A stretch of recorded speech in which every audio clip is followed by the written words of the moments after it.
Welcome to the author. ఇవాల్టి మన పుస్తక రచయిత శ్రీ కస్తూరి రాకా సుధాకర్ రావు గారు విచ్చేశారు. వెల్కమ్ అండి. మనకి వీరు చాలా సుపరిచితులు, ఇక్కడున్న వారికైనా ఎక్కడున్న వారికైనా. యూట్యూబ్లో చూసే వాళ్ళకైతే, సామాజిక అంశాలు ఎక్కువగా చూసే వాళ్ళకైతే ఈయన ఎక్కువ సుపరిచితులు కూడా. శ్రీ కస్తూరి రాకా సుధాకర్ రావు గారు సీనియర్ జర్నలిస్ట్, సామాజిక కార్యకర్త, ప్రజావక్త, రచయిత, అనువాదకులు మరియు ప్రసిద్ధ యూట్యూబర్ కూడా. ఆయన యూట్యూబ్ ఛానల్ రాకాలోకం ఎన్నో ఆసక్తిగల ప్రాంతీయ, జాతీయ మరియు అంతర్జాతీయ ప్రస్తుత వ్యవహారాలు, రాజకీయాన్ని విశ్లేషించడంలో ఎంతో ప్రజాదరణ పొందింది. వీరు 1983లో ఆర్ఎస్ఎస్ ప్రచారకగా మారడానికి ప్లాంట్ ఫిజియాలజీలో తన పరిశోధనను కూడా విడిచిపెట్టారు. ఈశాన్య భారతదేశంలోని అస్సాం, మేఘాలయ మరియు అరుణాచల్లో 12 సంవత్సరాలు పనిచేశారు. ఈశాన్య భారతంలో విస్తృతంగా పర్యటించారు. బోడో, కర్బీ, అమ్రీ కర్బీ, లాలు, ఖాసీ మరియు ఇతర తెగల మధ్య కూడా పనిచేశారు. గత 30 సంవత్సరాలుగా జర్నలిస్ట్గా జాగృతి వారపత్రిక, ది వార్తా దినపత్రిక, హిందీ మిలాప్ దినపత్రిక, Deccan Chronicle, the New Indian Express, Sakshi TV, news ఎక్స్లలో వివిధ హోదాల్లో పనిచేశారు. చివరిగా భారత్ టుడే చీఫ్ ఎడిటర్గా చేశారు. Rachana college of journalism, Saint Francis college మరియు సాక్షి స్కూల్ ఆఫ్ జర్నలిజంలో గెస్ట్ ఫ్యాకల్టీగా మీడియా వ్యవహారాలను బోధించారు. వరంగల్ కిట్స్లోని ఎంవిఎస్ఆర్ కాలేజ్లో ఇంజనీరింగ్ విద్యార్థులకు ఇండియన్ నాలెడ్జ్ సిస్టమ్స్ను బోధించారు. దాదాపు 3,60,000 మంది సబ్స్క్రైబర్లు మరియు 40 లక్షల నెలవారీ వీక్షణలతో రాకా లోకం అనే యూట్యూబ్ ఛానల్ని నడుపుతున్నారు. అస్సాం కథలు, అస్తమించని రవి, అజ్ఞాత కాశ్మీర్ ఫైల్స్ మరియు అడుగడుగున గుడి ఉంది అనేవి వారి 4 రచనలు. వీరు ఇంకా 2 పుస్తకాలను కూడా అనువదించారు. 6 glorious ఎపోక్స్ of Indian history and Shivaji from Swaraj to Suraj. వీరు ఒక కాలమిస్ట్, టీవీ ప్యానలిస్ట్ మరియు రేడియో వ్యాఖ్యాత కూడా. వీరు జమ్మూ కాశ్మీర్ మరియు లడఖ్ అధ్యయన కేంద్రం, వనవాసి కళ్యాణాశ్రమం, సమాచార భారతి మరియు ప్రజ్ఞా భారతితో అసోసియేట్ అయి ఉన్నారు. ధన్యవాదాలండి రాకా సుధాకర్ గారు. మన రచయిత రాకా సుధాకర్ రావు గారిని వారి భావాల్ని పంచుకోవాల్సిందిగా కోరుతున్నాను. పెద్దలారా, మిత్రులారా, మాతలారా, అస్సాంకి సంబంధించినటువంటి అత్యంత క్లిష్టమైనటువంటి కాలఖండంలో ఏ సమయంలోనైతే సంఘము గురించి చెప్పినట్లయితే ఇది గాంధీ మారా పార్టీ అని అనేవాళ్ళు. అంటే గాంధీని చంపిన వాళ్ళు వీళ్ళని 1974 వరకు అస్సాంలోని టెక్స్ట్ బుక్స్లో రాసి ఉండేది. చిట్ట చివరికి కోర్టులో కేసు వేసి ఆ పుస్తకంలోని ఆ పాఠాన్ని తొలగించి ఆ రచయిత చేత క్షమాపణలు చెప్పించాల్సి వచ్చింది. ఎప్పుడండి? గాంధీ హత్య జరిగింది 1948 అయితే 1975 వరకు text books of Assam taught peddled the untruth that Gandhi was murdered by RSS activists, which is patently wrong. అయినా కూడా దాన్ని ప్రచారం చేశారు. అక్కడ పనిచేసినటువంటి ప్రచారకుల జీవితము, కార్యకర్తల జీవితము అత్యంత క్లిష్టతమమైనటువంటి పరిస్థితిలో కొనసాగింది. నేను అస్సాంకి వెళ్ళగానే ప్రాంత ప్రచారక్ గారు నన్ను పిలిపించారు. శ్రీకాంత్ జోషీజీ ఆయన పేరు. పిలిపించే సుధాకర్ రావు, వారంలో ఎన్ని రోజులు ఉంటాయి అంటే వారంలో 7 రోజులు ఉంటాయి. ఏమేమిటి అంటే ఆదివారం, సోమవారం, మంగళవారం, బుధవారం, గురువారం, శుక్రవారం, శనివారం, ఆదివారం అండి. అస్సాములో వచ్చిన తర్వాత ఇంకొక వారం జోడించాలి బాబు నువ్వు అన్నాడు. అది ఏం వారం అంటే ఏ రోజు నీకు అన్నం దొరకదో ఆ రోజు హెడ్గే వారం అన్నారు ఆయన. అన్నం దొరకని రోజు ఇది హెడ్గే వారం. ఆదివారం, సోమవారం లాగా నీకు అన్నం దొరకలేదు, తినడానికి తిండి లేదు, ఇది హెడ్గే వారం అని. ఈ వారం నీకు మాత్రమే, ఆర్ఎస్ఎస్ కార్యకర్తలకు మాత్రమే ఉంది. అంటే ఇంత కష్టంతో కార్యకర్తలు అక్కడ పనిచేశారు. నాకన్నా ముందు పనిచేసినటువంటి వాళ్ళు, నా తరువాత పనిచేసినటువంటి వాళ్ళు అనేక మంది బలిదానాలు చేశారు, అత్యద్భుతమైనటువంటి త్యాగాలు చేశారు. ఇందులో ఒక కుర్రవాడి కథ ఉందండి. అతని పేరు హేమంత గొగోయ్. హేమంత గొగోయ్ అస్సాంలోని డిబ్రూగఢ్లోని నహర్కటియాకి చెందినటువంటి కుర్రవాడు. ఆ కుర్రవాడిని సదియా అనే ప్రాంతంలో ప్రచారకగా, విస్తారకగా పంపించాము. విస్తారక్ అంటే టెంపరీ ప్రచారక్ అని మనం చెప్పుకోవచ్చును. కొంతకాలమే పనిచేస్తాడు. ఆ సదియా ఎలాంటి ప్రాంతం అంటే ఇక్కడ ఉన్నటువంటి మనకు అంచనా రాదు.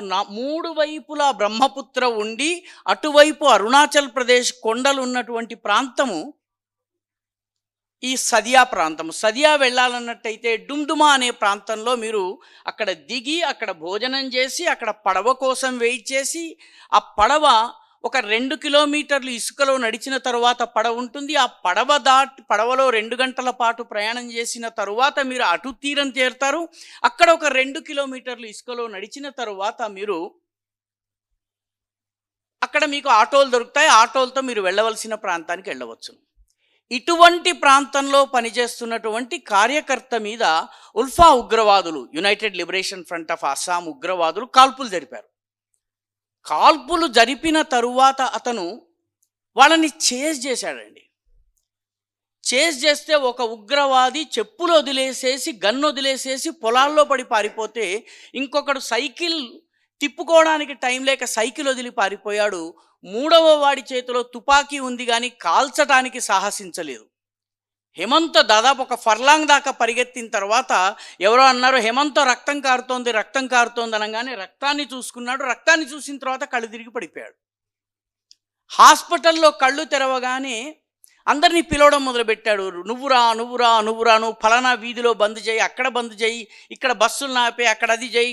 ఆర్ఎస్ఎస్ కార్యకర్త మీద దాడి జరిగినట్లయితే మనము సైలెంట్గా ఊరుకోవడానికి వీల్లేదు, మన తాలూకా బంద్ చేయాలి. బెడ్ మీద పడుకుని, హాస్పిటల్ బెడ్ మీద పడుకుని, బుల్లెట్ తగిలి ఉంది అతని పెల్విక్ రీజియన్లో. మనము 120 బహదూర్ అని శైతాన్ సింగ్ ఏ రకంగా రెజాంగ్లా ప్రాంతంలో పోరాడాడో మనం ఈ మధ్యనే సినిమాలో చూసాము. 120 మందికి ఛాతీ మీద తల మీద గాయాలయ్యాయి కానీ ఒక్కడికి వీపు మీద గాయం తగలలేదు.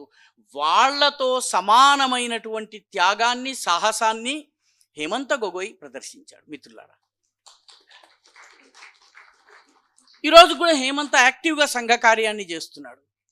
వీళ్ళలో ఈ రకమైనటువంటి అనేక మంది కార్యకర్తలు, నేను పనిచేస్తున్న కాలంలోనే దాదాపు 10-12 మంది కార్యకర్తలు చనిపోయారు. అందులో ఒకరు మురళీ మనోహర్జీ యొక్క కథ ఇందులో ఉంది. మురళీ మనోహర్జీ కేరళ నుంచి వచ్చారు. కేరళ నుంచి వచ్చి నల్బాడి జిల్లా అనేటువంటి జిల్లాలో ప్రచారకగా పనిచేశారు. ఆయన అల్ఫా యొక్క రిక్రూట్మెంట్ సెంటర్స్ ఏవైతే ఉన్నాయో అక్కడ శాఖలు పెట్టారు. He started shakhas in a place where Alpha used to recruit the youth into their organization. This was the first ever incident in Assam where an RSS flag was fluttering very proudly amidst an alpha activity, all-round alpha activity. అంతా పరిస్థితులు ఆయన fight చేస్తే ఆయనని పట్టుకెళ్ళి అపహరించి తీసుకెళ్ళిన తర్వాత, నువ్వు అస్సాం వదిలి కేరళ గనక వెళ్ళిపోయినట్టయితే నిన్ను వదిలేస్తామన్నారు. ఆయన వెళ్ళలేదు. ఆ తర్వాత లేదు నువ్వు మా అల్ఫాలో ఉన్నటువంటి వాళ్ళకి కళారిపయట్టు నేర్పించు, ఎందుకంటే ఈ వాజ్ అన్ ఎక్స్పర్ట్ ఇన్ కళారిపయట్టు, నేర్పించు అని అంటే, నేను దేశద్రోహులకి కళారిపయట్టు నేర్పించను. ప్రాణాలకు తెగించి శత్రువుల మధ్య ఉన్నప్పుడు కృష్ణుడంతటి వాడైనా యుద్ధాన్ని వదిలేసేసి మధుర నుంచి ద్వారకకి పారిపోయి రణఛోడ్ దాస్ అనిపించుకున్నాడు. కృష్ణుడికున్న అనేక పేర్లలో ఒకటి రణఛోడ్ దాస్ అండి. మురళీ మనోహర్జీ రణఛోడ్ దాస్ కాలేదు, ఆయన చావడానికి ఇష్టపడ్డారు. చనిపోయిన తరువాత మాకు వాస్తవం తెలిసింది ఏంటంటే ఆయన పేరు మురళీ మనోహర్ కాదు, ఆయన పేరు నారాయణన్ కుట్టి. కేరళలో ఆయన మీద కేసులున్న కారణంగా పేరు మార్చుకుని అస్సాంలో ఆయన పనిచేస్తున్నారు. చనిపోయేదాకా ఆయన తన యొక్క ఐడెంటిటీని దాచుకుని అస్సాంలో 10-12 సంవత్సరాలు పనిచేశారు. ఈ రకమైన కార్యాన్ని చేసినటువంటి అనేకానేక కార్యకర్తల జీవితాలు ఒక 9-10 మాత్రమే దీనిలో నేను ఇంక్లూడ్ చేయడం జరిగింది. ఇందులో ఒక విలక్షణమైన వ్యక్తి గురించి కూడా రాశాను. ఆయన అస్సాంకి చెందినటువంటి వ్యక్తి కాదు, నేను అస్సాంలో ఆయనని కలిశాను. ఆయన పేరు విష్ణు శ్రీధర్ వాకణ్కర్జీ. పద్మశ్రీతో ఒక రాత్రి అని రాశాను. కొంచెం it's a very cheeky headline, but పద్మశ్రీతో ఒక రాత్రి అని రాసిన దానిలో వాకణ్కర్జీతో 3 రోజులు ఉండేటటువంటి సౌభాగ్యం నాకు కలిగింది. ఎంత విలక్షణమైన కార్యకర్తల్ని ఆర్ఎస్ఎస్ తయారు చేస్తుందో చెప్పడానికి వారి జీవితం ఉదాహరణ, అందుకని దాన్ని జోడించడం పెట్టాను. ఇంకొక కార్యకర్త గురించి ఈ పుస్తకంలో ఉంది. ఆయన పేరు మధుకర్ లిమాయ. ఆయన మా అస్సాం యొక్క పర్మనెంట్ సహప్రాంత ప్రచారక్. ప్రాంత ప్రచారకులు మారేవాళ్ళు, ఈయన సహప్రాంత ప్రచారక్గానే కొనసాగేవారు. He was the sheet anchor of RSS activity in Assam. Madhukar Limayeji came from a very rich industrialist family. కానీ ఆయన ఒక కొత్త పైజామా కొనేవాళ్ళు కాదు, ఎవరన్నా ఇచ్చినా పుచ్చుకునేవాళ్ళు కాదు.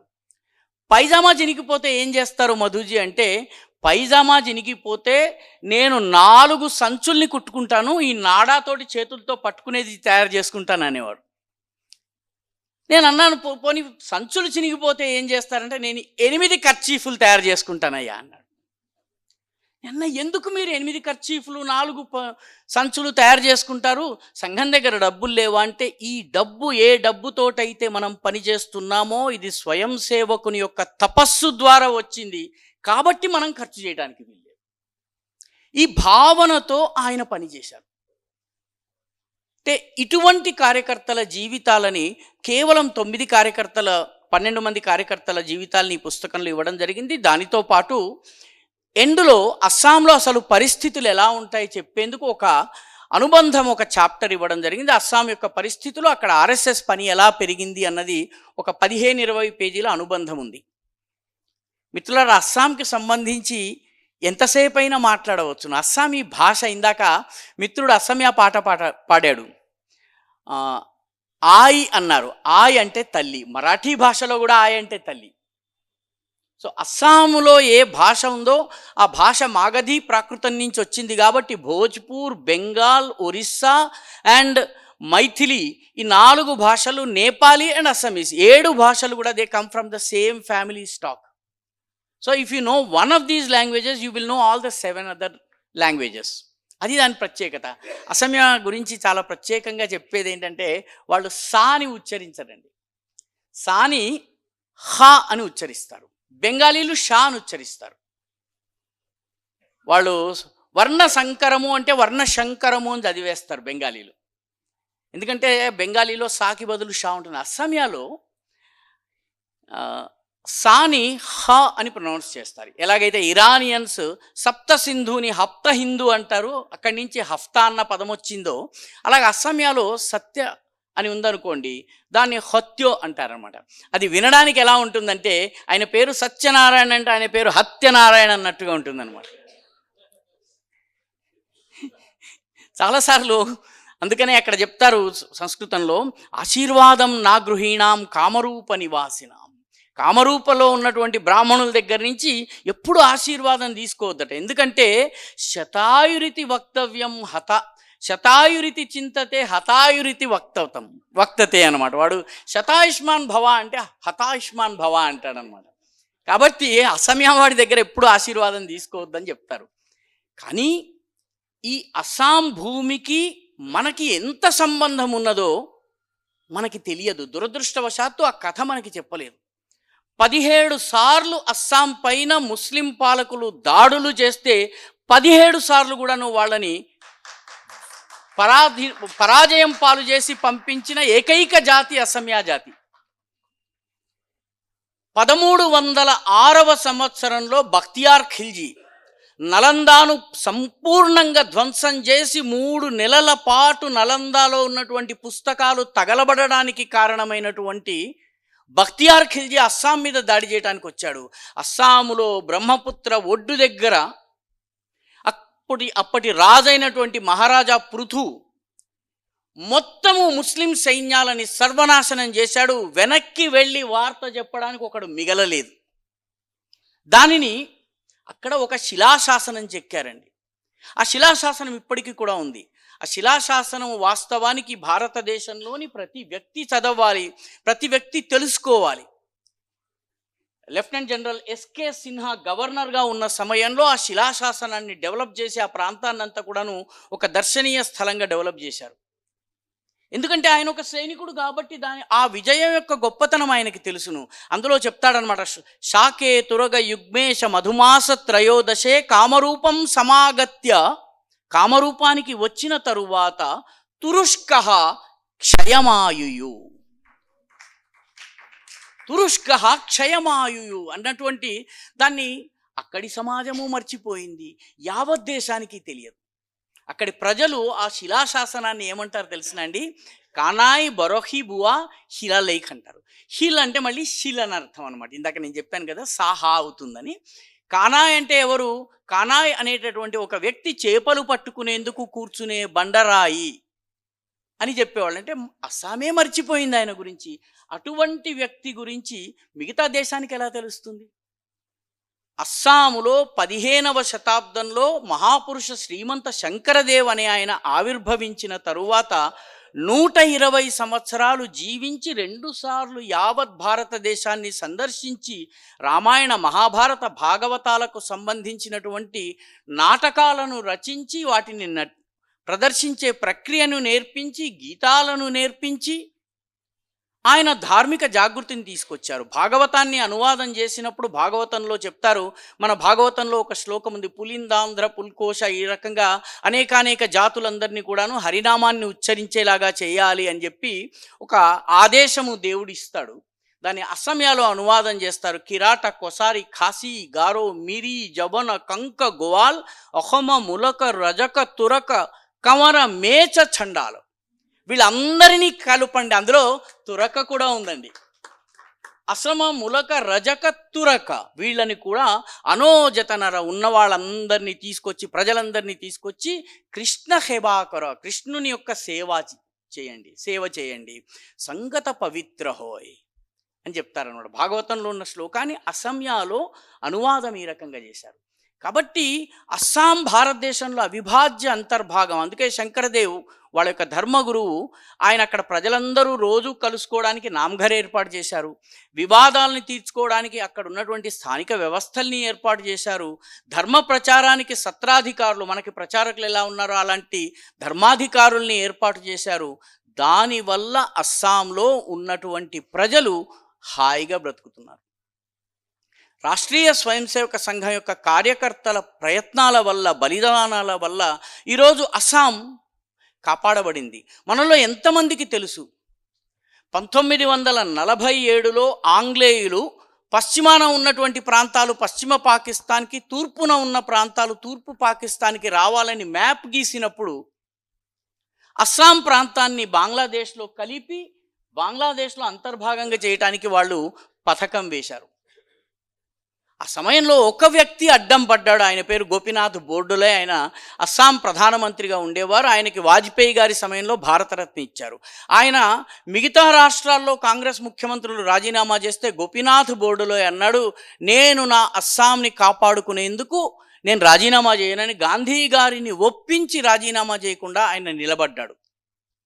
నిలబడటమే కాదు, అస్సాం యొక్క ఒరిజినల్ రెసిడెంట్స్, ఇన్హాబిటెంట్స్ ఎవరు, బయట నుంచి వచ్చిన వాళ్ళు ఎవరు తెలుసుకోవడానికి 1947లో ఆయన ఎన్ఆర్సీని తీసుకొచ్చారు, నేషనల్ రిజిస్టర్ ఆఫ్ సిటిజన్.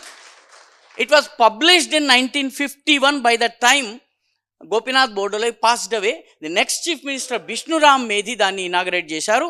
ప్రతి 10 సంవత్సరాలకి ఒకసారి నేషనల్ రిజిస్టర్ ఆఫ్ సిటిజన్స్ ఏదైతే ఉందో దానిని రెన్యూ చేయాలి, సంస్కరించాలి అన్నటువంటి నియమం ఉండేది. దురదృష్టవశాత్తు ఈ కుహనా సెక్యులర్ రాజకీయాల్లో అంతర్భాగంగా ఈ ఎన్ఆర్సీని పూర్తిగా పక్కన పెట్టారు. కాబట్టి అస్సాంకి సంబంధించి ఎన్ఆర్సీ ఎంత ముఖ్యమో తెలుసుకోవాలన్నట్లయితే అస్సాంలో ఉన్నటువంటి ఈ బంగ్లాదేశీ చొరబాటుదారుల సమస్యను కూడా మనం తెలుసుకోవాలి. దానివల్ల ఈ దేశానికి వస్తున్నటువంటి నష్టం ఏమిటో తెలుసుకోవాలి. బంగ్లాదేశీలు ఇక్కడికి వచ్చేటప్పుడు బ్రిటిష్ వాడు ఫ్యామిలీ టికెట్ ఇచ్చాడండి. మొత్తం ఫ్యామిలీకి ఒకటే టికెట్, ఎక్కడన్నా వెళ్ళు అక్కడ నీకు ల్యాండ్ ఇస్తానన్నాడు. అప్పుడు బయలుదేరి వస్తున్నప్పుడు ముఖ్యమంత్రి పేరు సర్ సాదుల్లా. ఈ సర్ సాదుల్లా ఉంటే లోపలికి చొరబాటు చేసి వస్తున్నటువంటి వాళ్ళ స్లోగన్ ఏంటి తెలుసునండి? ఉప్పరే అల్లా నీచే సాదుల్లా. పైన అల్లా ఉన్నట్ట నీచే సాదుల్లా ఉన్నాడట. చలో భాయో సాలా జా కొరే అల్లా. దేవుడు ఏం చేస్తే చేశాడు, అస్సాంకి వెళ్ళిపోదాం, అస్సాంని ఆక్రమించుకుందాం. దానికి వ్యతిరేకంగా పోరాడిన వీరుల కథలివి.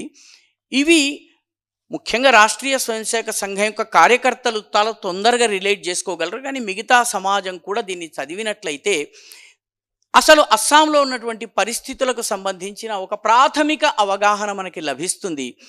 ఈ పుస్తకాన్ని రాసి దీన్ని ప్రచురించాలన్నటువంటి ఆలోచన పూర్తిగా సంవిత్ ప్రకాశం చెందినటువంటి ఆయుష్ గారిది. దీన్ని వారు ముందుకు తీసుకొచ్చారు. 1997లో 98లో ఎప్పుడో దీన్ని ఒక ప్రథమ సంస్కరణ వచ్చింది, కానీ ఎవరు దాన్ని గుర్తుంచుకోలేదు.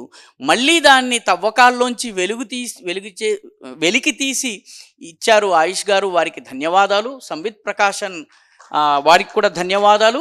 ఈ పుస్తకానికి చాలా అందమైనటువంటి భావస్ఫోరకమైనటువంటి, చూడగానే మొత్తము కథ చెప్పేసేటటువంటి, అతి తక్కువ గీతలతో గీసినటువంటి ముఖ చిత్రము. దీన్ని ప్రత్యేకంగా ప్రశంసించాలి. దీని కలర్ కాంబినేషన్ కావచ్చు, కానీ కిందది జెండా, పైన అస్సాం యొక్క మ్యాప్ ఉందండి. ఇది చాలా బాగా చేయటం జరిగింది. ఆ స్కంధాభి రామ్ ఎవరైతే దీన్ని తయారు చేశారో ముఖ చిత్రాన్ని, వారికి కూడా ప్రత్యేకమైనటువంటి అభినందనలు.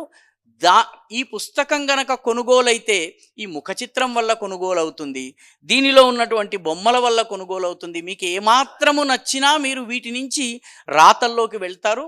రాతలు చదివిన తరువాత దీనిలో ఏమన్నా లోపాలుంటే అవన్నీ నావి, మంచి ఏదన్నా ఉంటే అది రాష్ట్రీయ స్వయం సేవక సంఘం యొక్క అవిరత పరిశ్రమ చేసేటటువంటి కార్యకర్తలది. చాలా ధన్యవాదాలు.